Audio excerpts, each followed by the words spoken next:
চাঁদপুরে rural employment and road মেইনটেন্যান্সের কর্মরত মহিলাদের মাঝে সঞ্চয়ের অর্থ ও সনদ প্রদান।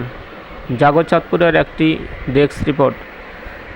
চাঁদপুর সদর উপজেলার বিভিন্ন ইউনিয়নের রুরাল এমপ্লয়মেন্ট অ্যান্ড রোড মেইনটেন্যান্সের প্রোগ্রাম RERMP-3 শীর্ষক প্রকল্পের আওতায় জেলার 140 জন মহিলা কর্মীদের সঞ্চয়ের অর্থ ও সনদ প্রদান করা হয়েছে।